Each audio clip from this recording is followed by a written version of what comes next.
og þá langar mig bara að bjóða speaker dagsins velkomin, Majas.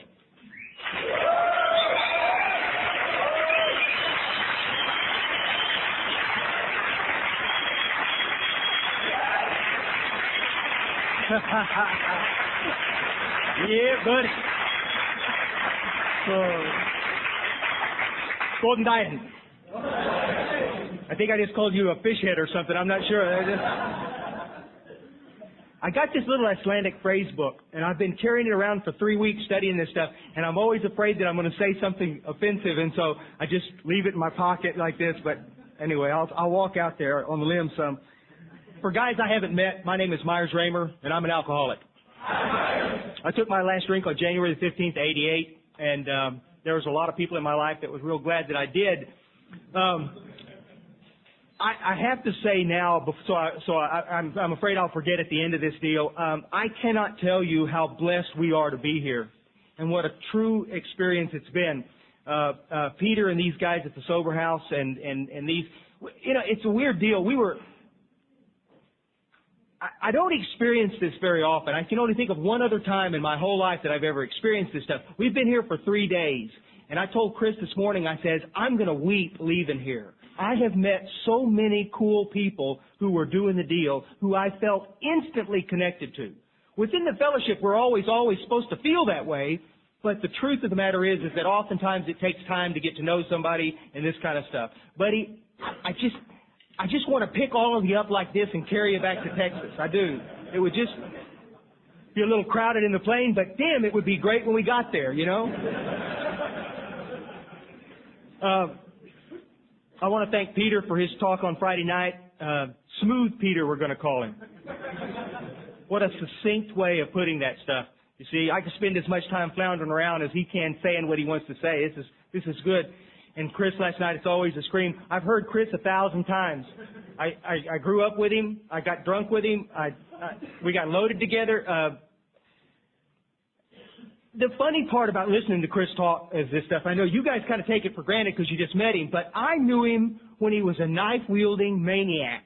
I mean, I knew him when he was so goofy that you didn't even want to be around him. I mean, he lived with me, and he used to bring these beasts home, these women that just...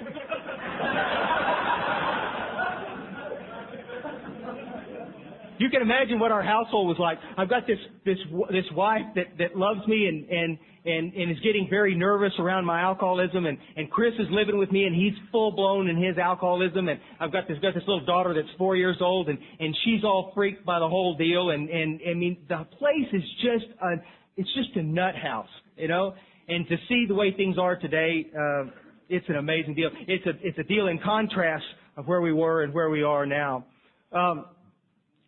We talked yesterday morning in this, when we were talking about, in our workshop, about Chris's experience, and for a lot of you guys, your tough part of recovery was before you got here. It was tough getting to AA. Well, you know what? My deal was so simple. Chris grabbed me by the hand and says, come on, you knucklehead, let's go to AA. And that was it. I've got one sobriety date. January 15th of '88. He took me to my first meeting. You see, he had been sober 2 months. And he hauled me into this meeting. Now, but I know that some of you are just like me, though, in that once you got to AA, things didn't get real swell, I mean, if you take booze out of the picture, things are going to get some better, right? They do. And for a while around our house, things did get better. We had good times, and I'm not a nutcase anymore, and I'm going to work, and we're trying to rebuild the life, and my wife's having little babies left and right, and it's just, I mean, we're 3 girls. Tell me God doesn't have a sense of humor, I run through the lives of women single, and then what do I get when I get married? 3 daughters to watch over. Life is good. And so for a couple of years in our group, everything went great. And I got to tell you this kind of stuff because I've talked to so many people that went through the same thing that I went through. You see, middle of the road solution. You know what that's talking about now, right? Middle of the road solution, the BS, the war story stuff, the open discussion meetings ad nauseum, all of this. This stuff you can stay in a relief area of recovery for a long, long time. You see, just not drinking is better than being a drunk, you see, but it is not the freedom that we seek. It's not the freedom that we want, you see, but for so many of us, we miss that part because nobody ever showed us that there was another way. I was not around anybody that exemplified freedom in alcoholism, freedom in AA. They all got hung up in the fellowship part of the picture. You understand how that stuff is, you know. In short order, in a couple of years, I'm convinced that recovery from the disease of alcoholism is about going to as many meetings as you can go to and getting as many friends and drinking a lot of coffee and telling a lot of off-color jokes. And you know what I'm saying? It was just staying busy doing that kind of stuff. Well, the problem is if you're a real deal alcoholic like I am, you'll run out there downrange some and then you'll just flat run out of steam. You see? Then the meetings, how many of you guys, I need some hands. How many of you guys have ever gone to an AA meeting and left more screwed up than when you went? I knew it! I knew it! See? See? And this is the deal. And so we go and we sit and the meetings get goofy and there's no solution. And we know there's no solution. Deep inside, we know there's no solution, but we don't know what else to do. We're terrified that we're going to go back and drink or use again. So we'll just stay and we'll just keep coming. Well, what happens to a lot of us, and that's the reason why success rates have gotten so bad within our fellowship worldwide. It's not just here, it's every place. Is that we run out of steam and we get sicker and sicker. Untreated alcoholism, you see, the discussion meeting, the open discussion meeting, and those crazy meetings do not treat the spiritual malady. They do not treat the internal condition that's kicking your rear, you see? And that's what's so devastating about the deal. And so we do what we have to do. We get sicker and sicker and sicker until we have no choice but to treat our alcoholism. And how does a good drunk treat his alcoholism? He gets drunk. He gets drunk. Or he uses, you see? And that's why it's so tragic, you see? And then then the fear creeps up because you're terrified now of what's happening. You know that the solution is not in the meeting that you're in. And so you go, what do I do? You see, I'm convinced that most people that go back out don't want to drink. There just was no solution there. They had no choice but to drink. Drunks drink. That's what we do. I'm never surprised. Guys I sponsor, when they call me in the middle of the night, Myers, you'll never guess what happened. And I'm going, I can hear this gal's high heel shoes on top of a bar someplace. He's in some strip club someplace. And I'm going, yeah, I know exactly what happened, man. I know exactly what happened. The middle of the road solution, kick your butt. And you're back there again, you see. So imagine, if you will, how crazy I'm feeling at 7 years sober. I'm 7 years from my last drink and my last drug. And it's all coming apart. Chris has now moved away. He doesn't live with us anymore. He lives down in the hill country. So he's 300 miles back down toward the center part of Texas. And I'm still going to these sick meetings, 6 meetings a week. And I'm still going. Just trying to hold it together. But I'm just unraveling everything about my life. I can't stand my job. I cannot stand the woman I'm married to. I cannot stand those kids. The spiritual stuff is just choking me to death, you see? And every day, the thoughts of suicide, the thoughts of drinking, the thoughts of just escaping this whole thing become so real to me, you see? I never, Scout's honor, I never thought about killing myself when I was drinking before I sobered up. But at 7 years sober, it's all I can think about. It is the only solution that seems to be a solution. Dang, you see? So I go, one night, we got these little 7-Elevens. They're like little ice houses. I guess you guys got them here, little grocery stores. And I'm standing in front of this beer cooler, and this lady's tapping me on the shoulder, going, hey, mister, are you going to get something or not? And I just kind of went like this, and I realized where I was. You see, I had no business being there. I'm just kind of checked out in front of this glass cooler looking at these 12 packs of beer, you see. I don't know how long I'd been standing there, but obviously it was long enough to hack this lady off. And she said, get out. So, I mean, it just scared. I had no business being there, guys. I'm not there picking up eggs and looking at the beer. I got no reason to be in that store except to get drunk. I'm that close to my drink. And I went back home and I called Chris and I said, Chris, you've got to help me again, buddy. I'm dying here. And Chris is happy, joyous, and free, and he's gotten plugged into a bunch of big book thumpers, and he's got a great sponsor, and he's doing the deal like this. And the contrast is so real, you can taste it. So Chris says, don't do anything stupid, and I'm going to be in Dallas for an AA talk in 2 or 3 days, and I'll see if we'll ask around, and I'll see if I can find you a literature-based meeting. And oh, by the way, this is what Chris is telling me on the phone. Oh, by the way, haven't I been telling you for 3 years to get out of that group? Yeah. But you understand that.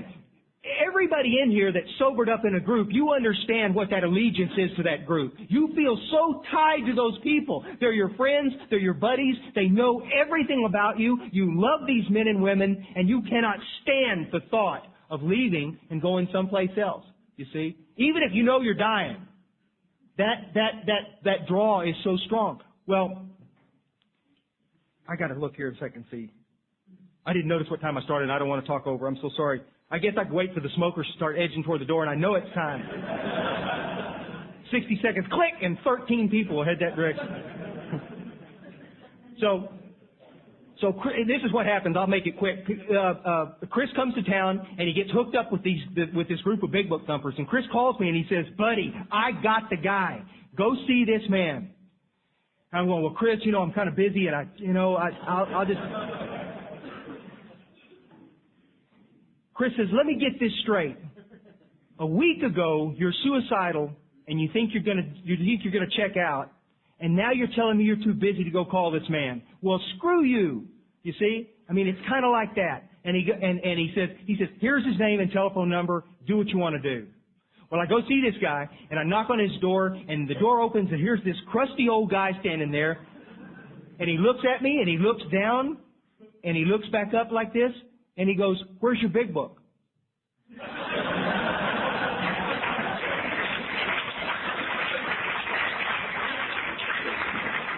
And I said, well, Mr. Bishop, I don't know where my big book is. I haven't seen it for years. And he says, well, here's mine. Don't ever come back over here without it. Yes, sir. Now, at this point, I'm looking, his porch is like this, and I'm looking at my car out on the street, and I'm going, I can run and get in that car, and I can be out of here just like that, man. You see? I know that I'm getting ready to walk into uncharted waters for this old boy. So I get in there, and he starts taking me through the work. And it's quick, and it's fast, and it's not painless, but it's embarrassing, you see, because I'm 7 years sober, and I'm having to admit to this old dude, I didn't admit it at first, but he figured it out. I didn't know anything about what's in that big book. And that's why when we talk to you guys, if you don't pick up anything from this weekend, what I'm praying that you'll pick up is that you are responsible for your recovery.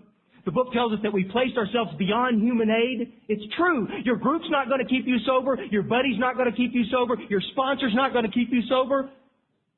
God's going to keep you sober. And the only way I know of that effectively gets you free of the crap and gets you cleared way to God is this big book. And you've got to know what's in it. You cannot be spoon-fed AA. You cannot be... You know what I'm saying? You can't. You see? And that's why it's so hugely important that you have a big book and that you know what's in it. And then when you go into that sick meeting and Sally Sue starts talking about something goofy, you know it's not AA. You know it's not in this big book. You see? I didn't know that. People kept talking about stuff and I'd go, yeah, that sounds bitchin', man. I like that. Yeah. And the whole time I'm thinking it's in here. You see? And so when it comes time for this man to stick out his hand and say, would you please help me with this work? I'll go, yeah. Well, let me tell you what Sally Sue told me one time. And I start telling him about this goofy stuff that she said. It sounds great. Did Sally Sue mean me any malice or any harm when she told me that? No. But it was not a message with depth and weight. It was not our message. It was not our solution. It was Sally Sue's goofy opinion about what recovery was about. And the saddest part of that stuff is guys, my doctrine in AA became Sally Sue's goofy opinion. and Bob's and Bubba's and Joseph's, and you got the picture, right? I have this big collective mass of crap that's guaranteed to kill you. It's guaranteed.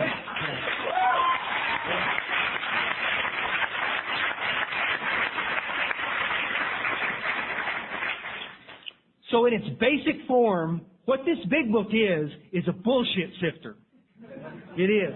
It's a crap sifter. What we do is that we take everything we hear in Alcoholics Anonymous and in CA and some of our sister fellowships. We take everything that we hear and we sift it through the words in this book. And we find out what's truth and what's opinion. And the opinion may be great and we may be able to use it in certain aspects of our life. But it is not the solution that will separate you from the drink or the drug. It is not what takes us to the freedom that we seek. And so that was why it was so important. Well, so picture the situation. Now I'm sitting in a meeting. Clifford takes me to my first meeting at Primary Purpose Group, the finest AA group in the world, I might add. And you knew I was going to say that. And they're all big book thumpers, and they're all, we have nothing but discussion meetings. I mean, nothing but literature-based meetings like this. Well, that sounded weird when I said that. We have nothing but literature-based meetings. And I'm going, wait a minute, we don't have any discussion meetings? I said, no. What we have is we have 3 meetings a week, and we're going to study the big book at every meeting. And I'm just kind of looking at the ceiling, and he says, I bet you think you're going to be bored spitless, right? And I said, you know what, Clifford? That's exactly what I was just thinking. I'm thinking that I'm going to be bored in 6 months to tears. And he said, well, maybe you will be. Maybe you will be. But my experience of doing this for the last 16 or 17 years, studying every meeting that we have, is that life will get more and more exciting, and you won't believe what happens to your life. Okay, so by now, I'm believing everything Cliff says. At least I'm willing to entertain the thought that he's not going to bullshit me about this stuff, and that he's going to tell me the truth. And so I'm going, well, if 3 meetings a week is okay, why don't we have another meeting every night? Why don't we have this every day? And he goes, because you have a responsibility. And I'm going, yeah, I work and have 3 daughters. And he said, no. You have a responsibility to AA, and coming to our 3 meetings a week is not it. Your responsibility is to take what you learn here and go find a drunk. Oh. Now there is a novel idea. You see, the book tells us from the title page all the way over to the end of this thing that our responsibility is to have a psychic change and then go carry that message to another drunk or another addict. That's what it's telling us, you see. But we've conveniently, worldwide, taken that part out of the picture, you see. And we become very self-centered and focused on ourselves on this stuff. And we read this thing, our responsibility is to sober up, period, end of story. But that's not it, you see. And so this is the lesson, this is the most valuable lesson in Alcoholics Anonymous that I learned, was that, so I'm over at Primary Purpose Group now for 2 years. So now I've been sober, 9 years now? And I'm so much better. Guys, I cannot tell you how things have changed in my life as a direct result of being there for those 2 years. But we were sitting in a meeting one night. You know how you kind of just look at people's faces, when you're in a meeting, like you kind of look around like this. And I'm noticing that these guys are different from me still. I'm seeing things in their face that I'm not feeling in me. And I'm going, damn. It's not me. It's like we're doing the same thing. We're studying the work. I'm getting the information. This cat next to me, we know the same stuff. This girl over here, we know the same stuff. But I look in her eyes, and she's flat on fire. She's flat on fire. And you can see it. You can feel it. You can feel her vibrating. I touch her shoulder, and you can tell that she's healthy. And so I pulled Clifford aside after the meeting. We walked into this little parlor thing off the side of this meeting, and I said, Clifford, I need to ask you a question. I said, you know what? I'm different from these guys, aren't I? And he just shakes his head, yes. And I said, Clifford, tell me why it is that I can't seem to get this. And he said, Myers, I tell you what, I've been telling you for 2 years what you need to do, and you simply won't listen. I never said I was smart. I'm also real arrogant, and I get real contemptuous of things, you see. I want to judge something before I experience it, you see. I'll judge you in a heartbeat. I'll judge programs in a heartbeat, which is just crazy, you see. And he said, I've been telling you from day one what your responsibility, what is your primary purpose in Alcoholics Anonymous. And I said, yeah, it's to carry the message. And he said, yes. Why aren't you doing that? And I said, well, I'm here all the time. He says, no. We got a group here full of people that have recovered. They don't need what you got. I mean, they already have it. You know, they're already well. And he said, you see that list up on the board? And I said, what? You mean that speaker list thing? I said, yeah. And he says, why aren't you signed up every week to go to some of these wind-up joints? And I said, well, Clifford, I'm a busy guy. I got 3 daughters and a child, you know, like this. And I swear, I love Clifford like a dad. And he looked at me and he said, Myers, you really need to just go away. You know? He said, see, I love you and I want you to stay, but I don't want to see you stay and die. And that's what will happen here if you don't go. And I said, well, what do you want me to do? And he said, I want you to go to Salvation Army Wednesday night and carry a big book message over there. And he knows how I hate the Salvation Army. I do.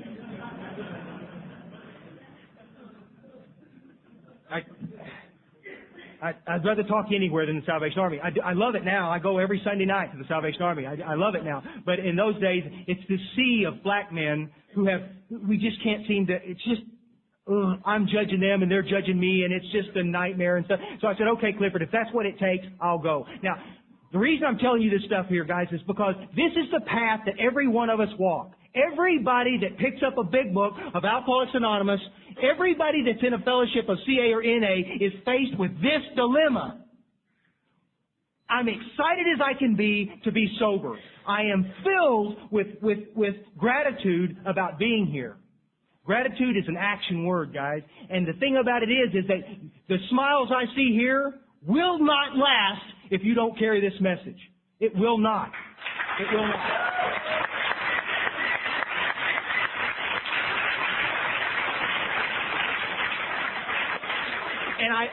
And I love every one of you. And you can pretend I'm your big brother, man. And I'm telling you the truth. You'll run downrange and the steam will let out of you and the spiritual stuff will just fall by the wayside and you'll be going, what happened to it? What happened to that Sunday morning when we were all jazzed up? You see? I'll tell you what happened to it. You selfish, self-centered son of a gun. I'll tell you exactly what happened. You took the greatest gift that God ever gave man, a chance to help somebody else free themselves of this stuff, and you kept it to yourself. And there ain't nothing in this whole wide world that'll kick your ass faster than that selfishness and self-centeredness, you see? And that's what Clifford and those guys have been trying to tell me. Our group conducts 23 meetings a week outside of the 3 meetings that we have. Every night of the week, our group is out carrying a message of recovery to some wind-up joint, to some hospital, some jail, some something. Hundreds of us out there doing this stuff. Our group, one time we figured it up, talks to almost 800 people a week carrying the message from this book, you see. Because it was so important to understand. And once you understand the concept that that's your job and you get back and look at the book again, you realize that every page screams that word. Every page tells you that that's what your responsibility is, you see. If you had your big book, let me just read this to you real quick. Step 12, which you all know by heart, but I want you to listen to this. Having had a spiritual awakening as a result of these steps, we tried to carry this message to alcoholics and blah, blah, blah, blah, blah. The first line of this thing, having had a spiritual awakening as the result of these steps, we tried to carry this message. What was the message we're supposed to carry? That we had had a spiritual awakening. That's it. How simple could that be? You guys that are crawfishing away from 12-step work because you're afraid, what are you afraid of? It said right there what we're going to do. It said, you got a job to do. Your marching orders today is to get plugged in with somebody, go through the work, have that psychic change, that spiritual awakening, and then go carry that message. The new guy wants to know what that sparkle is in your eye. You see? Early AA, the reason they were so successful is that they didn't get watered down and fragmented with all this other stuff. They didn't get all the other issues involved. They didn't get all the other stuff. They didn't give a rat's patootie how bad your day was. They didn't care. You see, what they cared was, has this man had a psychic change yet? And if he hasn't, why?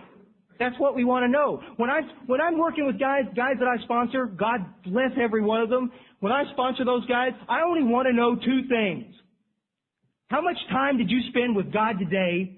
And how much time did you spend carrying the message of recovery to another alcoholic? That's it! I don't care about your crappy day. I don't care about your screwed up relationship. I really don't give a rat's, you know what, about your job. I mean, I do on one level, guys. I mean, I'm not trying to be an asshole about this stuff. I do on one level. But in the big picture, I really don't care. Because in the bigger picture, as you get healthier, as you get plugged in, I've never seen it fail. You show me a man that's plugged into God and that makes a commitment to go out and find some place every week that they can go carry the message. And I'll show you a man that has no job problems and has no relationship problems and has no problems at all. You see? Yes.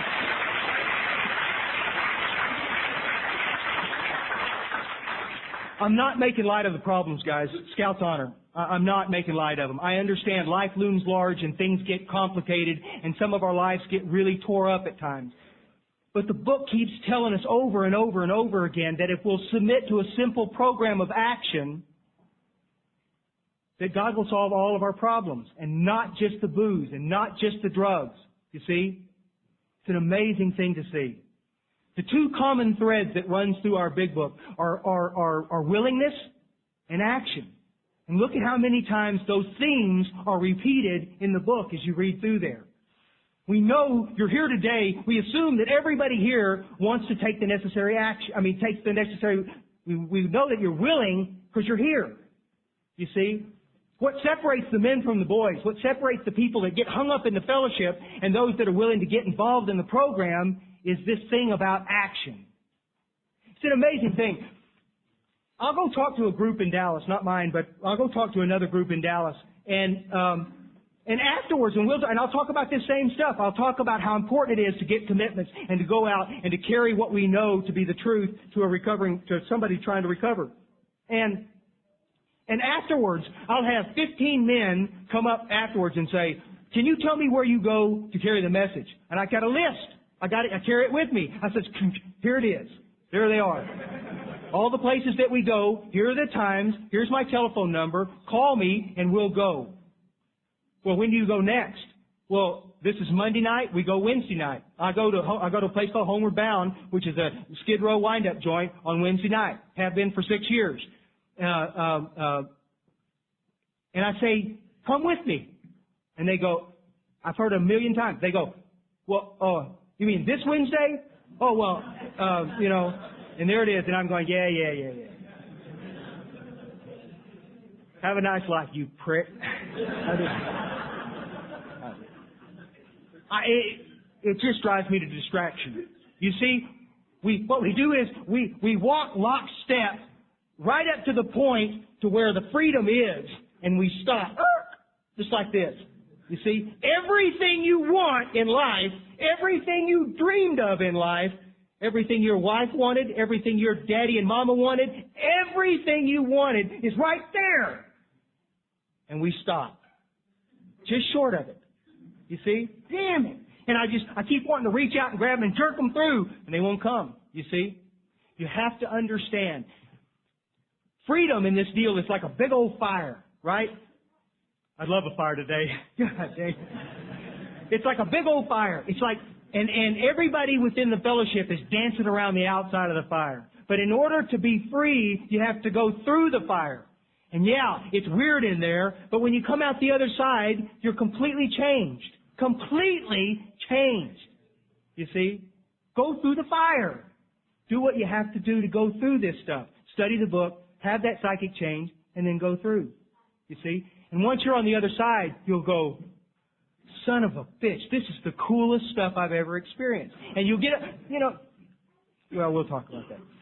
I want to relate a couple of fast stories for you because I think that the stories tell you in a better way what happens in these cases when these guys will submit to this deal? Quickly, I'll tell you, there was this guy named Terry that I met. Chris has heard this story. Chris, you can go smoke.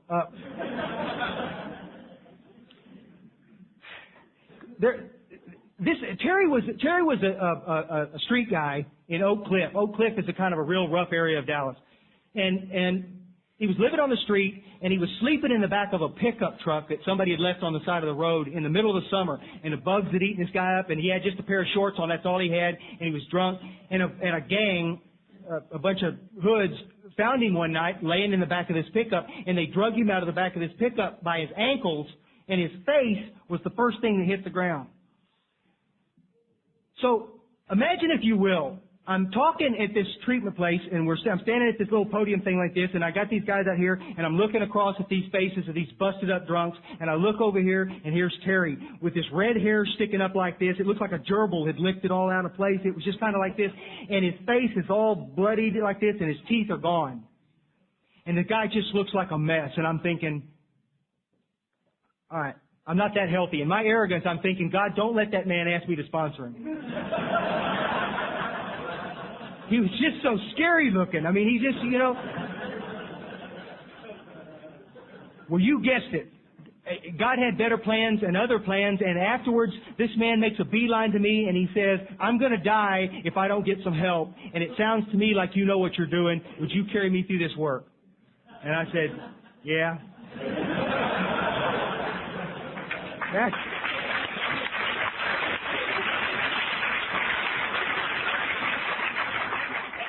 Well, since this is a program of rigorous honesty, what I really did was I went, yeah. Terry was not real clean. And so we go do this stuff. And Terry doesn't have a big book, and I gave him the big book. And he starts reading this stuff, and we start working through the work. Now, I'm going out there. I went out there the next day, and I spent 2 or 3 hours with him reading through the book, and we kind of got through his first, second, and third step stuff, and everything is going great. And we're getting ready for the inventory, and I'm thinking, this is when most guys wash out. If they're middle-of-the-roady kind of guys, they'll get to the inventory part, and they'll say, well, I'm busy, and, it wasn't that bad after all, and they're gone, you see.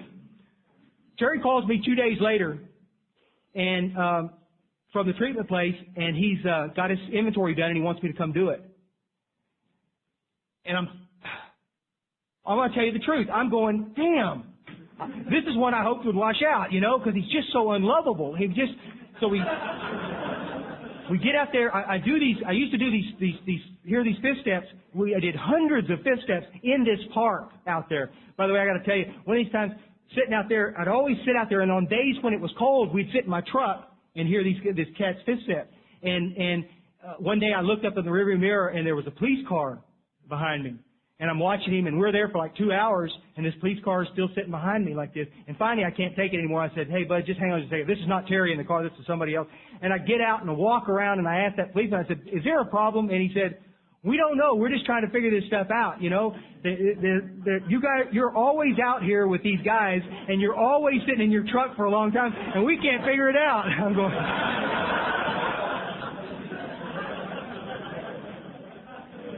I don't know. Some of the things we have to go through to do this. So anyway, today we're sitting outside. Now, I got to tell you this. I'm not gay, but I got to tell you this. I flat fell in love with Terry that day. There was this. We were sitting at this park bench, and he's looking over my shoulder this way, and the sun is setting behind me, and the sun is shining in this guy's eyes, and I go, this guy's got the damnedest green eyes you've ever seen in your life. And at the treatment place, they made him cut his hair all short, so he's got the short red hair and these green eyes, and when he closes his mouth, he looks great. But he starts talking. Now, you guys, you have to understand now, this is less than a week from when he was pulled out of that truck, okay? And so here he is sitting there at this park bench telling me his fifth step, and we're going through this stuff. And he's seeing all of his truth, and he's seeing the stuff like this, and we get finished, and I said, Terry, tell me what you just saw. Tell me what you know now that you didn't know before. And he said, Myers, well, I see that I'm a selfish, self-centered son of a bitch, and I made lots of bad decisions based on fear and selfishness. And I went, yeah! That's it. That's it. It's every sponsor's prayer that a guy will see that truth. You see, Terry realized that the booze wasn't his problem and the drugs wasn't his problem. He's a selfish, self-centered guy, and he's full of fear, and he makes all kinds of goofy decisions based on that. And that's where the drama of his life came from. It didn't come from the booze. That's why so many of us, when we stop drinking, we get sicker and sicker and the drama continues. Because we still got the selfishness and self-centeredness and the fear kicking our butts, you see? And we've got to get rid of that. And that's what the inventory is about. Because if you can see that, you can identify it. And if you can identify it, you can take it to God in step 6 and 7, and you can get clear of it. And there is no feeling in the world greater than knowing that you've got an ironclad picture for the first time in your life. You've got a picture of what you really are. And sometimes it isn't very pretty. You know, sometimes it's not. I simply could not look at myself in the mirror. When I did my 5th step with Cliff Bishop, for weeks, I could not look at myself in the mirror because I realized the illusion is that the booze is my problem and I only affect me. You know? And we know how crazy that crap is, you see? So, Terry does the work and he starts this thing of coming to our meeting. Terry has no car, so he has to take a bus. Oak Cliff is 20 miles from where our meeting hall is. He rides the bus there. He rides the bus back after the deal. He does his deal. He's willing to go to any length, and he knows what he has to do. You see? And he told me one day, he says, I need to learn more because I can't help anybody with what I know. And I'm going, oh. No kidding, Terry. And so he starts doing this stuff. Well, Terry comes in one day and he says, Myers, I need to borrow $5 from you. I said, Terry, I already told you I don't loan money to drunks. And he says, it's important and I'll have it back to you tomorrow. I says, deal. And I loaned him $5.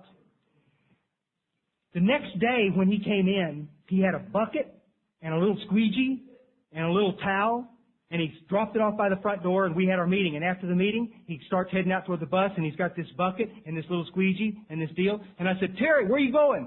He said, I got a job to do. I said, a job? You're still in treatment. What do you mean? And he says, well, I got this gig washing windows, and I need some money. I need money so I can get a car so I can haul drunks. I said, sounds like a good plan to me, man. Let's see what happens to this like this. And so what Terry does is, Terry enlists the help of 2 or 3 other guys in treatment, and they got this little window washing deal. And he came in one day, and he says, check it out, dude. And he hands me a card, a business card, and it's got his name on it, Terry, somebody or another, window washer. And I thought, God dang, this is just the coolest. You see what I'm saying? Terry's not sitting in his bunk lamenting over the fact that he's got a screwed up face now and that he's homeless. Terry got off his rear and started taking the necessary action to get better. He submitted to a process that was going to take him someplace else. You see? Make a long story short, Terry grew and grew and grew, and he started sponsoring these guys.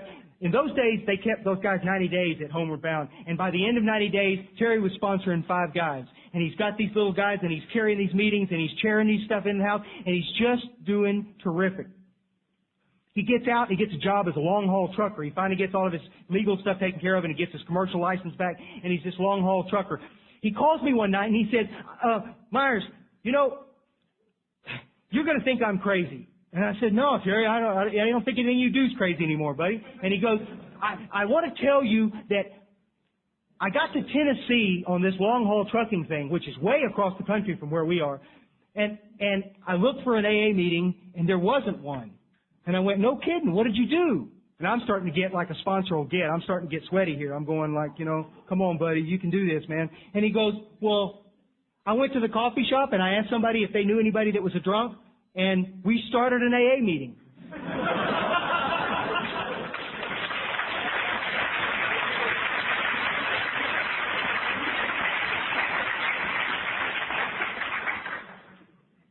And I'm looking at the telephone like this, and I'm going, excuse me? He said, you know, chapter 11, A Vision for You, you told me it was about how to start a group. And I said, it's it. That's what it's all about. And he said, well, I read it, and I realized I had some big books, and we're just going to start a group. And every time I come through, this is on my regular route, and every time I come through, we're going to have a meeting. And I went, dang, this is just the coolest. Well, over the next 2 years, Terry would call me from everywhere. He'd call me from Montana. He'd call me from California, everywhere he was. And Terry's going, but you wouldn't believe this meeting last night. They were talking about something like this. And I said, and I bet you didn't let it go too long, did you? And he says, no way. And he said, you know, sponsors dream of coming across guys that are like this, that get all jazzed up and want to do this kind of stuff.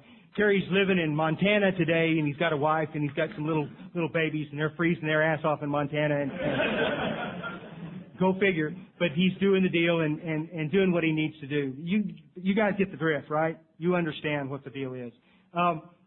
My greatest fear in AA is that when I come across this kind of enthusiasm, this kind of cool stuff, that what will happen is that you will hoard it, that you will keep it for yourself, and that you'll get focused in on each other as buddies, and you won't realize that there's thousands upon thousands upon thousands of drunks out there that will die unless they get the message from you.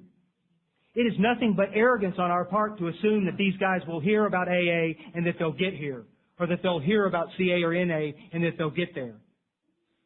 It won't happen, guys. Our world is full of drunks and addicts that will never hear the message unless you're there to carry it. You must be there. And it is not comfortable in the beginning. But after a while, we were laughing the other night. Somebody asked me, I think I shared this with you Saturday morning. Was that yesterday? It seems like forever. God, it's just like... some guy asked me one time, he said, Myers, you know, you've been coming out here to this place for 6 years. Why do you do it? And I wished I could have told him some esoteric answer.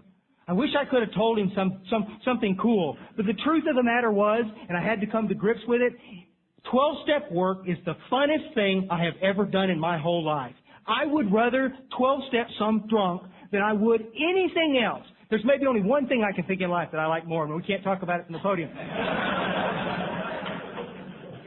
And my wife would have my nuts on a lodgepole if I did, too. but once you experience what it's like to get face to face with somebody who is dying of an incurable disease, of something that is chronic in nature and destined to kick their ass, once you get into a situation and you see them go from screw you buddy to, well, can you tell me a little bit about this stuff right here, to, God damn, that's pretty cool. Do you think I could do something like that? You see, once you experience that stuff, Dara Vasquez, I'll bust her anonymity for the world too, like this. I love this girl with a passion. She's an AA Nazi, and she's just what a gal. She's been through the ringer. But she's one of these women in AA who is strong in the Word and works with I don't know how many hundreds of women she's worked with over the years. But Dara and I went out to this place one night, and we get finished talking like this, and it was one of those kind of deals where when I finished, and I'm standing there, and I'm looking over at Dara, and I'm kind of like this, and I rubbed the back of my head, and the hair was standing up on the back of my neck like this. And we walk out in the hallway, and everybody kind of falls back, and it's just Dara and I walking down this long, institutional hallway, kind of plasticky looking, and we walk down like this, and I go, did you feel that? And she goes, yeah, I felt it. I said, you coming back? And she goes, yeah, I'm coming back. And buddy, it was that kind of feeling that made me know that this busted up drunk had a purpose in life. You see? Our arrogance tells us that we're important. Our arrogance tells us that we are special. Well, you know what? Collectively, we've made a pretty big mess of things, haven't we? I mean, our jobs suck, our relationships are bad, our kids hate us and scared of us, and you see what I'm saying?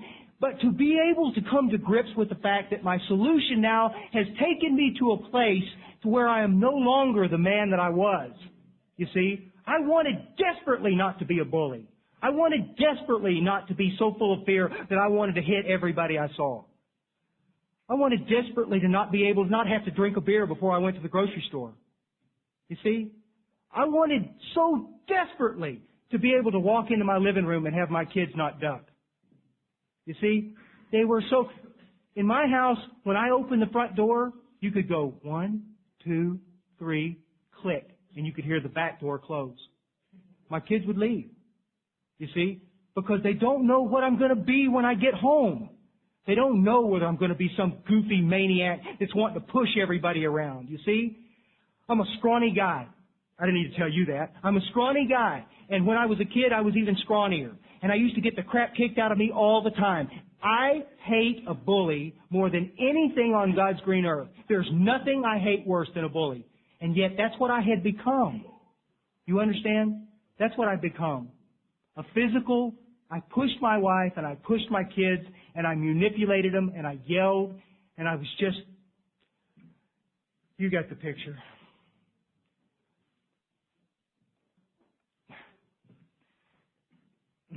I hate this shit when I do this. Damn it. Chris told me one time, before I sobered up, Chris told me, he said, I was working on this tractor outside and I'm not real good with tools anyway, although I think I am, but I'm not.